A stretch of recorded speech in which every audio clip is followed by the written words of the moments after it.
ഇനി അഭിനയിക്കണമെന്നുള്ള ആഗ്രഹമുണ്ടോ? കോൾസ് അങ്ങനെ എന്തെങ്കിലും വന്നിട്ടുണ്ട്. അതിനുശേഷം ഞാൻ റഹ്മാൻ സാറുമായിട്ടൊരു തെലുങ്ക് പടം, ഒരു 1 day ഷൂട്ട്, അത് ഒരു ചെറിയ പടമാണ്, അതിപ്പോ ഞാൻ ചെയ്തിട്ടുണ്ടായിരുന്നു.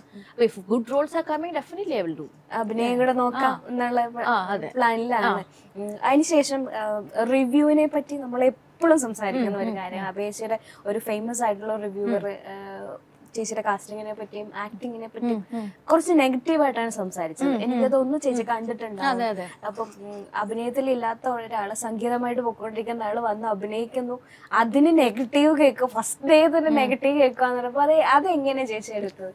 അല്ല, എനിക്ക് ആകെ കൂടെ ഉണ്ടായിരുന്ന ഒരു സോഴ്സ് എന്ന് പറയുന്നത്, ഒന്നാമത്തെ കാര്യം ഞാൻ ലണ്ടൻ ആയിരുന്നത് കാരണം ഇവിടെ പടം റിലീസ് ചെയ്ത് കഴിഞ്ഞ് അത് ടൈം ഡിഫറൻസ് ഉണ്ടല്ലോ, നല്ല ടൈം ഡിഫറൻസ് ഉണ്ടല്ലോ. അപ്പൊ എനിക്ക് ആ കൂടെ മനസ്സിലാവുന്ന റിവ്യൂ കാണുമ്പോഴാണ് എനിക്കത് മനസ്സിലാവുന്നത്. ഓരോരുത്തരെ വിളിച്ചു ചോദിക്കണം, അല്ലെങ്കിൽ നമ്മുടെ അടുത്തുള്ള ആൾക്കാരില്ലാലും നല്ലതാന്നല്ലേ പറയുള്ളൂ.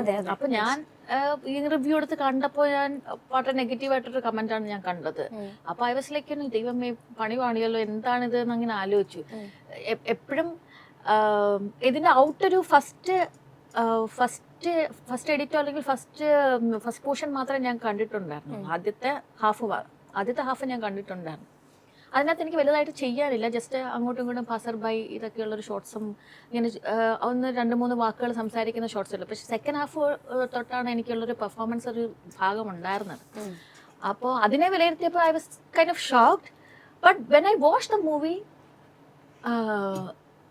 എനിക്കിത് ഈ പറഞ്ഞതൊന്നും അത് ശരിയല്ല എന്ന് എനിക്ക് തോന്നി. കാരണം I have done a decent job. അപ്പൊ അത്രയും മോശമായിട്ടൊരു ഡീസന്റ് ജോബ് ഞാൻ, കാരണം ആദ്യം തുടക്കക്കാരിയുടേതായ പ്രശ്നങ്ങളുണ്ട് ആ സിനിമയിൽ. അത് എനിക്ക് വാച്ച് ചെയ്യുമ്പോൾ എനിക്ക് മനസ്സിലാവും. പക്ഷെ I have done a decent job എന്നുള്ളത് മനസ്സിലായി.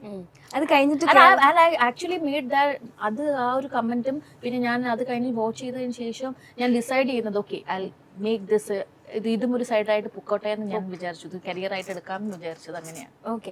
ഗോപിച്ചേട്ടന്റെ അമ്മ മരിച്ച സമയത്ത് ചേച്ചി ഒരു പോസ്റ്റ് ഇട്ടിട്ടുണ്ടായിരുന്നു. അപ്പൊ ഞാനത് വായിച്ചിരുന്നു. അപ്പൊ എനിക്കൊരു സങ്കടമാണോ, ചേച്ചിയുടെ പോസ്റ്റ് വായിച്ചപ്പോ എനിക്കൊരു സങ്കടവും ഒരു അറ്റാച്ച്മെന്റും ഫീൽ ചെയ്തു. അപ്പൊ ഞാൻ ഇപ്പോഴത്തെ ജനറേഷനിലുള്ള ആൾക്കാരൊക്കെ കമ്മിറ്റ്മെന്റ്സിന് ഒട്ടും വില കൊടുക്കാത്ത, റിലേഷൻഷിപ്പിന് ഒട്ടും വാല്യൂ കൊടുക്കാത്ത ഒരു ജനറേഷനിലാണ് നമ്മൾ കടന്നു പോയിക്കൊണ്ടിരിക്കുന്നത്.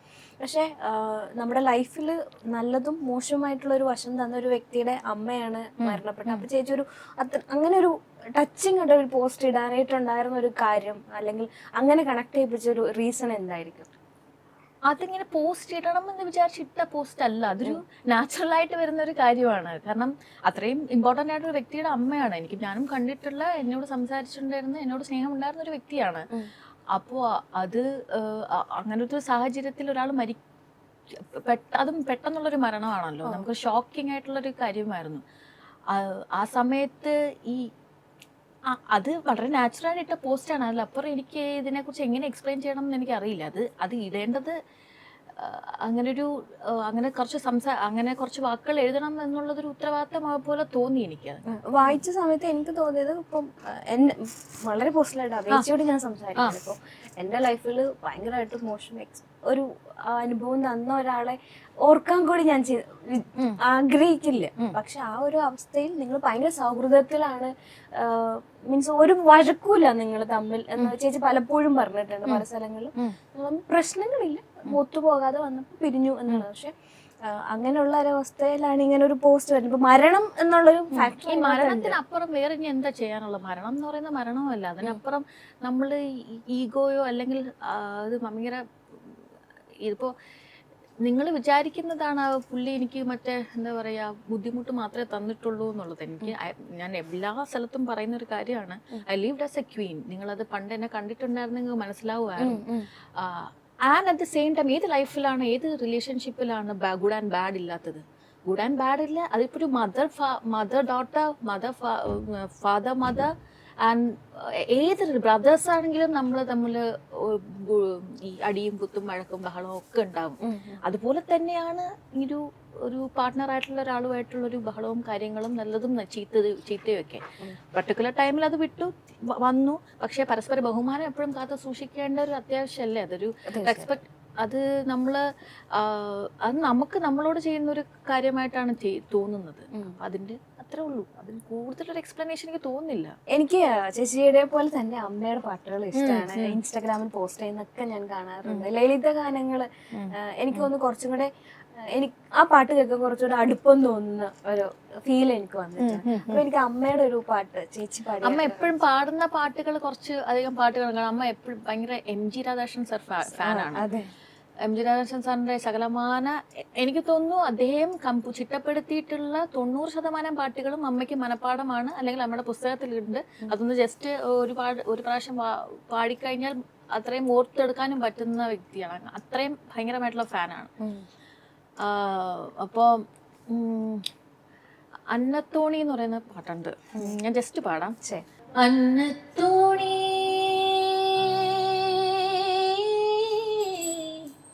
പൂന്തോണി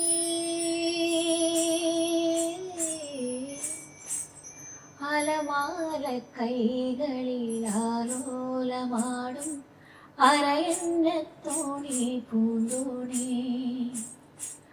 അലമാല കൈകളിൽ ആലോലമാടും അരയന്നത്തോണി പൂന്തോണി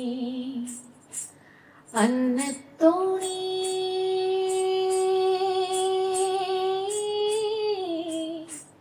പൂന്തോണി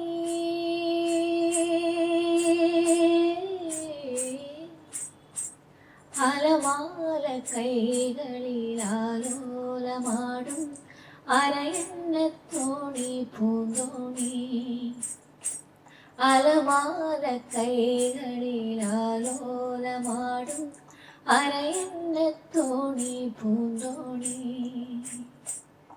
അടിപൊളി. എനിക്കൊന്നും ഇത്തരം പാട്ടുകൾ അധികം ഇപ്പൊ കേൾക്കാനില്ല. ഇതുപോലത്തെ ലളിതഗാനങ്ങൾ അധികം എനിക്കൊരു ആഗ്രഹമുള്ള കാര്യം, ഈ പഴയ ലളിതഗാനങ്ങളൊരു ആൾക്കാർക്ക് പഴയ ആൾക്കാർക്ക് അത് അക്സെപ്റ്റ് ചെയ്യാൻ പറ്റത്തില്ല. കാരണം അവർ കേട്ട് ശീലിച്ചൊരു തബലയും മറ്റേ എന്താ പറയാ ഒരു ഫോമാറ്റ് ഉണ്ട്. അതിൽ നിന്ന് ഇതിനൊരു ഒരു പുതിയൊരു വേർഷൻ കൊണ്ടുവന്നാൽ എത്രമാത്രം സ്വീകരിക്കപ്പെടും എന്നറിയില്ല. പക്ഷെ അതിനൊരു ബെറ്റർ ആയിട്ടൊരു വേർഷൻ നമ്മൾ ഈ കാലത്തിൽ അത് എങ്ങനെ കേൾക്കാൻ പറ്റുന്ന രീതിയിൽ കൊണ്ടുവരണം എന്ന് എനിക്കൊരു ആഗ്രഹമുണ്ട്. പഴയ ഞാൻ മറ്റേ വാലിബനില് ഒരു മറ്റേ ആട്ടക്കാരി എന്ന് പറഞ്ഞൊരു ക്യാരക്ടർ, എനിക്ക് ആ ക്യാരക്ടർ ഭയങ്കര ഇഷ്ടമാണ്. വളരെ ഡ്രീമി ആയിട്ടൊരു ഭയങ്കര ആക്റ്റീവായിട്ട് കുഞ്ഞ സൗണ്ടിൽ. അപ്പൊ ഞാൻ ആദ്യമേ ആ സൗണ്ട് ഡബ് ചെയ്തിരിക്കുന്ന അഭിയേച്ചിയാണെന്നാണ് വിചാരിച്ചത്. അത് കഴിഞ്ഞിട്ടാണ് അത് പാർവതിയാണ് ചെയ്തത്. പക്ഷെ എനിക്ക് അങ്ങനെ ഒരു അത്തരം ക്യാരക്ടർ ചേച്ചിക്ക് കുറച്ചുകൂടെ ചേരും എന്ന് തോന്നുന്നു. അത്തരം ക്യാരക്ടർ ചെയ്താൽ ഞാൻ ഡ്രീമി ആയിട്ടൊരു കുട്ടിയാണ്. ഞാനിങ്ങനെ എന്നെ കോളേജിലെ സീനിയേഴ്സ് ഒക്കെ ഇങ്ങനെ ഭയങ്കര റാഗി ചെയ്യായിരുന്നു. കാരണം ഞാൻ എപ്പോഴും ബസ്സിന്റെ സൈഡിൽ ഇരുന്നിട്ട്, എനിക്ക് പുറം ലോകമായിട്ട് ഒരു ബന്ധമില്ല. ബസ്സിന്റെ സൈഡിൽ ഇരുന്ന് കഴിഞ്ഞാൽ പിന്നെ ഞാൻ ഇങ്ങനെ ചിരിച്ചു പോകും. ഏകദേശം 1.5 മണിക്കൂർ എനിക്ക് യാത്രയുണ്ട്. അപ്പൊ എല്ലാരും എന്നെ ഇങ്ങനെ നോക്കിയിരിക്കും. ഞാനിങ്ങനെ ചിരിച്ച് എന്റേതായ ലോകത്ത് ഇങ്ങനെ ഇരുന്ന് പോകുന്ന ഒരു 1.5 മണിക്കൂറും അതാണ് എന്റെ ഒരു മോഡ്. അപ്പൊ ബസ്സിൽ നിന്ന് ഇറക്കിയിട്ട് നീ എന്താ ആലോചിച്ചോണ്ടിരിക്കുന്നത്, നീ ആരാന്നാ വിചാരിക്കുന്നത് എന്നൊക്കെ പറഞ്ഞിട്ട് റാഗ് ചെയ്യായിരുന്നു. അങ്ങനെ ഭയങ്കര ഡ്രീമി ആയിട്ടുള്ള ഒരു കുട്ടിയാണ്. അപ്പൊ അതെനിക്ക് അതുപോലത്തെ ക്യാരക്ടേഴ്സ് ഒക്കെ ആക്ച്വലി ചെയ്യാൻ പറ്റും. പക്ഷെ ഈ ബാലിബനിൽ സംഭവിച്ചെന്ന് വെച്ച് കഴിഞ്ഞാല് പാട്ട് പാടാനാ വിളിക്കണമെന്ന് ഞാൻ വിചാരിക്കണം. അപ്പൊ അത് ഉദ്ദേശിച്ചിട്ടാണ് ഞാൻ പോകുന്നത്. അപ്പൊ നമ്മള് പാട്ട് പാടാൻ വേണ്ടി പോകുമ്പോൾ അങ്ങനെ ഒരു മൈൻഡ് സെറ്റ് നമ്മൾ ക്രിയേറ്റ് ചെയ്ത പാട്ടാണ് പാടുന്നത്. മൈൻഡ് സെറ്റ് ക്രിയേറ്റ് ചെയ്താണ് നമ്മൾ എപ്പോഴും പോകുന്നത്. അവിടെ ചെന്നിട്ട് സ്റ്റുഡിയോയിലോട്ട് കയറിയിട്ട് ഈ ഡയലോഗ് എന്ന് പറഞ്ഞു എന്ന് പറഞ്ഞപ്പോഴേക്കും അപ്പോഴാണ് മനസ്സിലാക്കുന്നത് ഇത് ഡബ് ചെയ്യാനാണ്. അപ്പൊ എനിക്ക് കൺഫ്യൂഷനായി. എന്റെ മോഡ് എനിക്ക് മാറ്റാൻ പറ്റുന്നുണ്ടായിരുന്നില്ല. കാരണം എന്നെ സംബന്ധിച്ചിട്ടുണ്ടെങ്കിൽ പാട്ട് പാടാനാണല്ലോ ആഗ്രഹം. അപ്പൊ അവിടെ ഉണ്ടായ എനിക്ക് അല്ലെങ്കിൽ ഞാനത് ഡബ് ചെയ്ത് ഞാനത് ശരിയാക്കുക. എനിക്ക് ഇഷ്ടമാണ് ഡബിങ് ഉള്ള കാര്യം.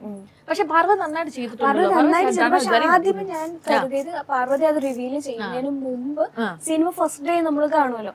അപ്പൊ ഞാൻ ഇത് അപേക്ഷ അങ്ങനെ ഇടയ്ക്കൊന്നും പറയുന്നുണ്ടായിരുന്നു ഡബ് ചെയ്യാൻ വിളിച്ചേരാം. അപ്പൊ ഈ പോർഷൻ ആയിരിക്കും ചേച്ചി ചെയ്തത് എന്നുള്ളതായിരുന്നു എന്റെ ആട്ടക്കാരുടെ പോർഷൻ കുറെ ഉണ്ടായിരുന്നു, ഇഷ്ടംപോലെ ഉണ്ടായിരുന്നു. അപ്പൊ അത് വർക്ക്ഔട്ട് ആകാത്തപ്പോഴാണ് എനിക്ക് ഒരു ആശ്വാസം എന്ന നിലയിൽ അദ്ദേഹം ആ പാട്ടിട്ട് കേൾപ്പിക്കുന്നത്. അപ്പൊ ഞാൻ വെച്ചാ പാട്ടെങ്കിലും ഉണ്ടല്ലോ. Ultra modern kitchen devices. ഒരു കിച്ചണിൽ വേണ്ട എല്ലാ ലേറ്റസ്റ്റ് ബ്രാൻഡുകളും ഇവിടെയുണ്ട്. ലോകോത്തര ബ്രാൻഡുകൾ, original products, wide range. MyG future. WhatsApp വഴി ഇംഗ്ലീഷ് പഠിക്കാൻ ഇംഗ്ലീഷ് കഫേ ഉള്ളപ്പോൾ ഇംഗ്ലീഷ് ഒരു വിഷയമേ അല്ല. English cafe, we present you the perfect English. WhatsApp now 9633 888 575.